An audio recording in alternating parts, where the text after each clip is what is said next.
Hello and happy Thursday. I just got done with my workout and doing a little bit of work while Jade is napping. And now I decided I needed to quit putting it off and do my video talking about fragrance. So, sometimes when I procrastinate something, it's what I like to call divine procrastination. So, that basically just means I'm putting it off, but then I realize that it's because God has something better or the timing wasn't quite right. And then other times it is what Bob Heilig would call a red light story. So I am telling myself a story about that thing that is making me not do it or not have a good attitude or whatever.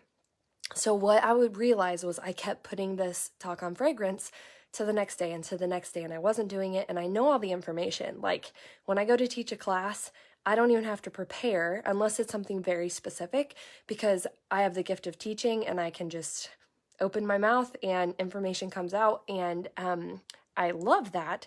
However, if I'm ever hesitant, then I try to dig in deeper and say, okay, what's making me hesitate? What is causing me to feel this way? And so what I realized was I have this underlying issue. I call it FOLO, fear of leaving out, or basically fear of making people feel bad. Like, I feel like there's enough crap out there in the world that I don't need to heap on any more guilt or shame or condemnation. And so I also realize that that's not my job to control. If you have an issue with something that comes out of my mouth, if I don't have malintent, that's for you to deal with and not for me. So sometimes I want to control how somebody feels about something, but I can't. Period. I mean, I can do my best to love others and serve them and everything, but if something I do offends you, as long as that wasn't my intent, that's not my fault. So, all that to say, anytime I talk about fragrance or the choices we make, I fear that I'm going to make somebody feel bad.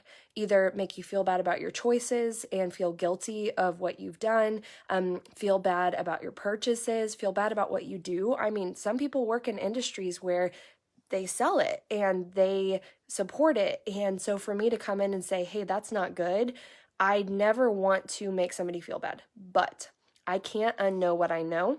And when it is tied to health and when it's tied to specifically my kids and their long-term health and impacts people negatively that I love and care about, then who am I to not say something?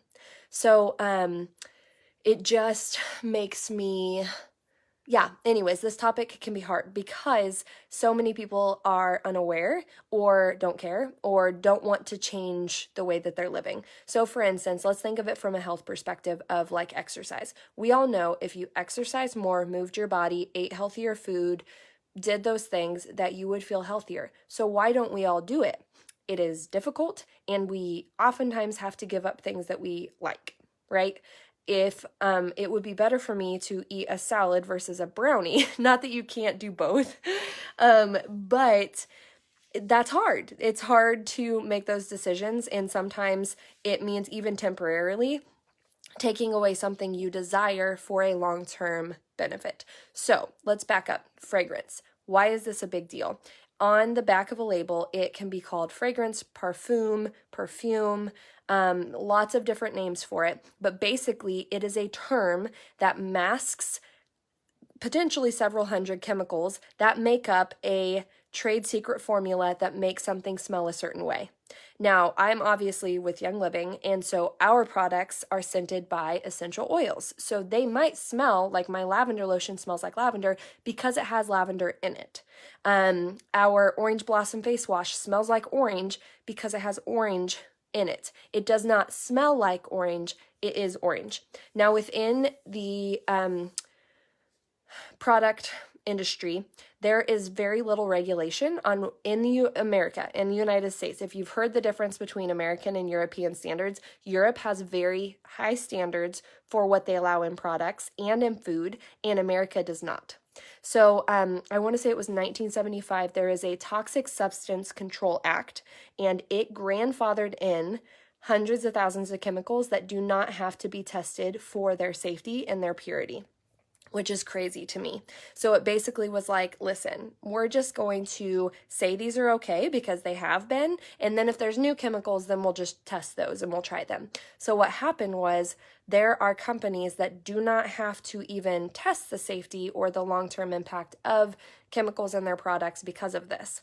So another thing is there's not regulation on the terms that are used. So I want to say it's only 5% of a product has to be natural for it to be able to say 100%, which, riddle me that. If you did that kind of math in school, you would have failed. Yet that gets away with it in the industry. So basically the best marketer wins. People know, the companies know that people care about their health more than they used to. And not as in like people suddenly care, but they're suddenly realizing, hey, we're not well. What's going on? I want to know what I'm buying.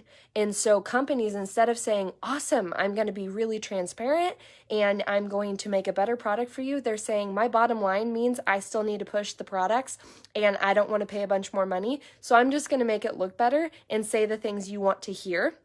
So it's kind of like lying. So anyways, you can buy something at the store and it is going to say natural, pure, clean, plant-based, all these words, but that doesn't actually mean that that's true. It's called greenwashing.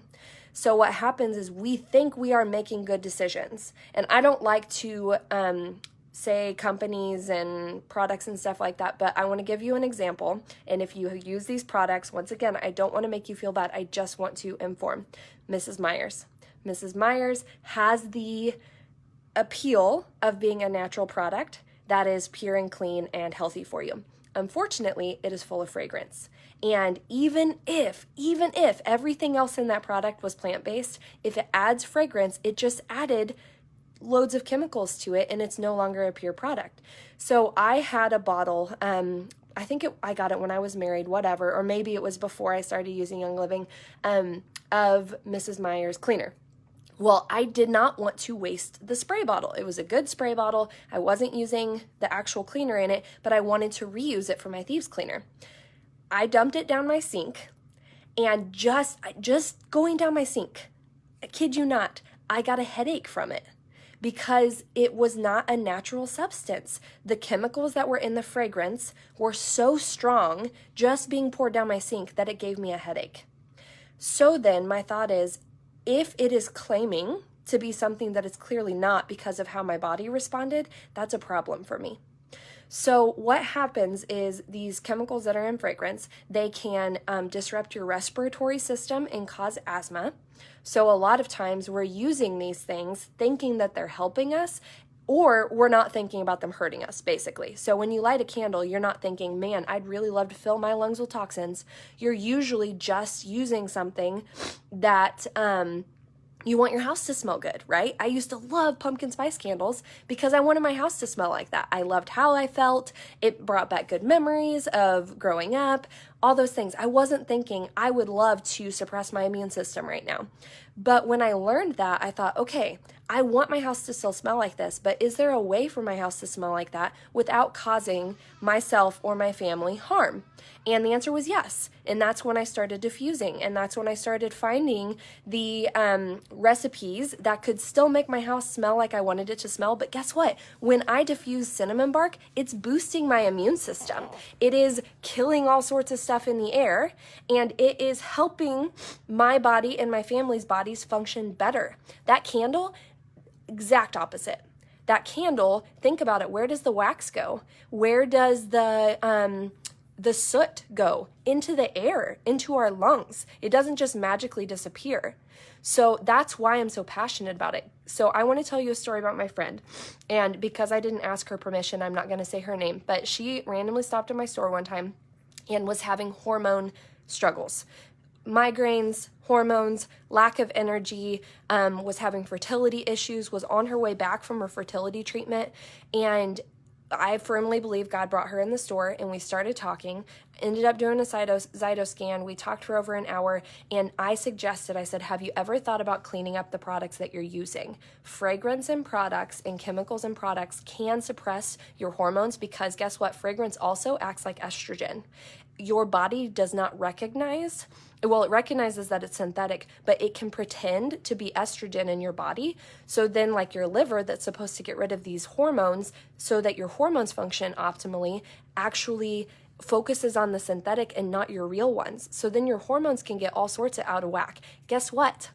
Breast cancer, estrogen fed.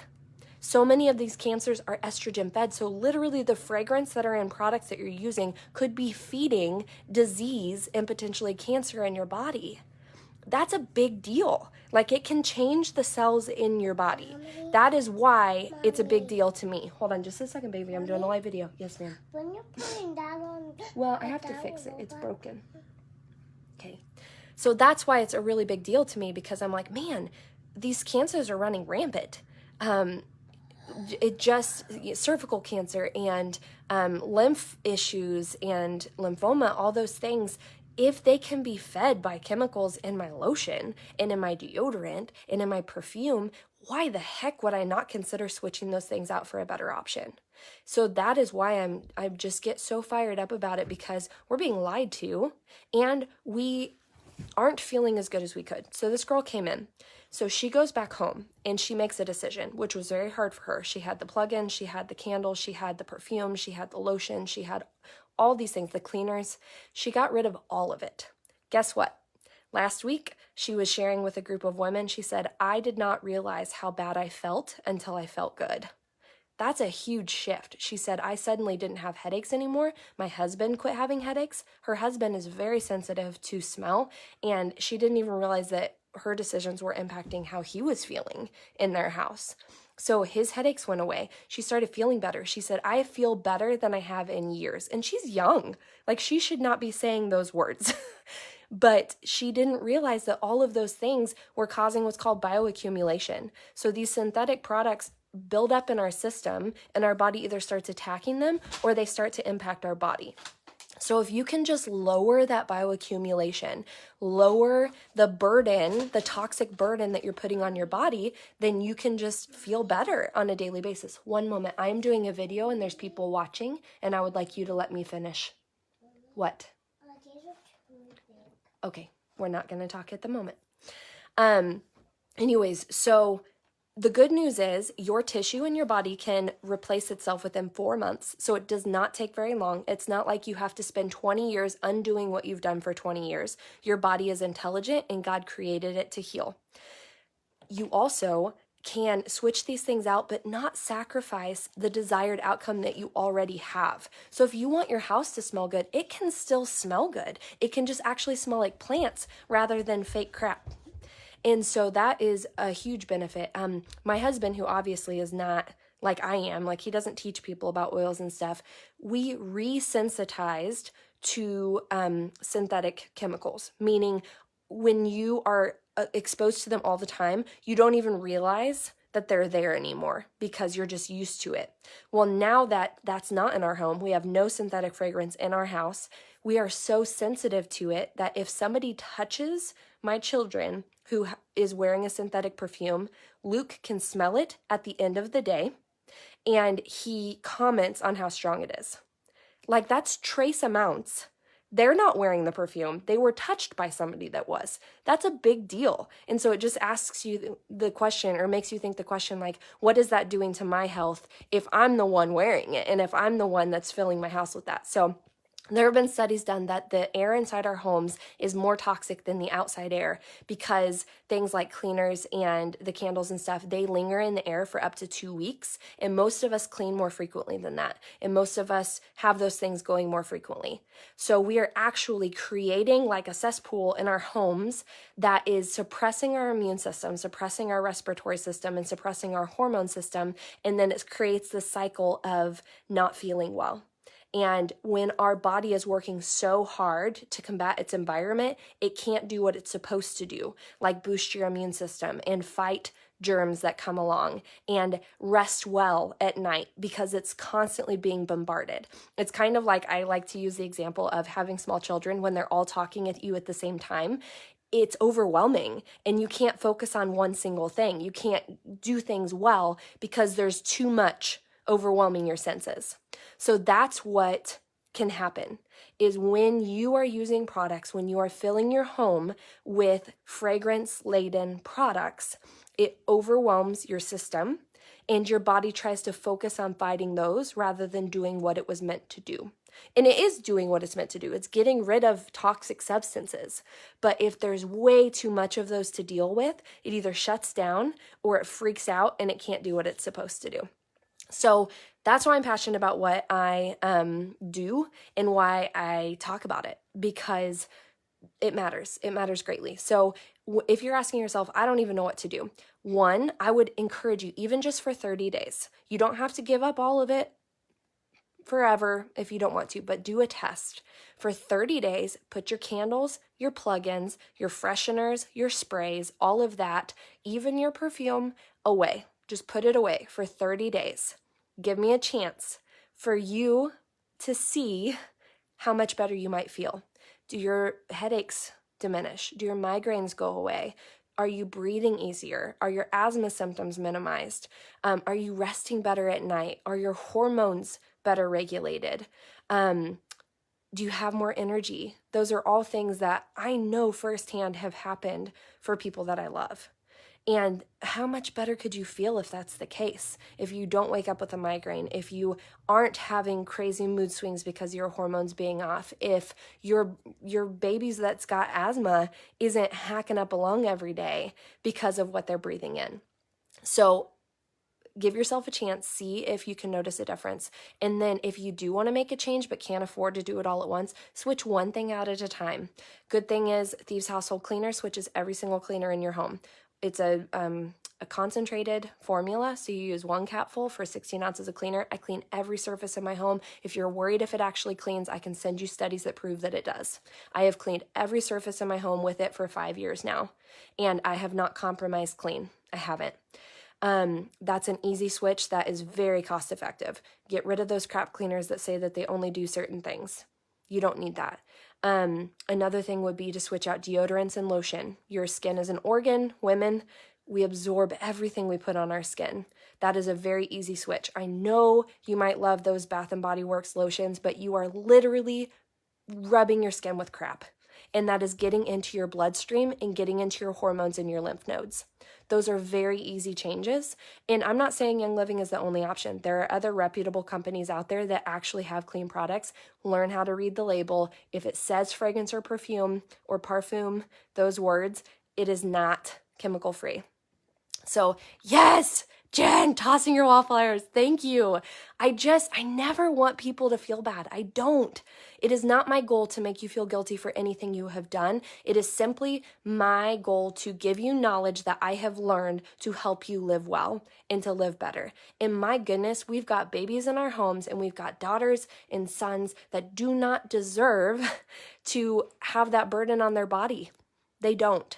And so do little by little, small changes at a time. I switched out my cleaner first, anything that was touching my daughter, so her lotions, all those things, and then things that were impacting my skin. So those are my first changes. And then when I ran out of something, I found a good equivalent that I could swap it out with. I actually have their transfer forms. So on one page, you mark everything you use in your home. And then the other page, it automatically shows you the Young Living options. So if you want me to send you one of those, I'd be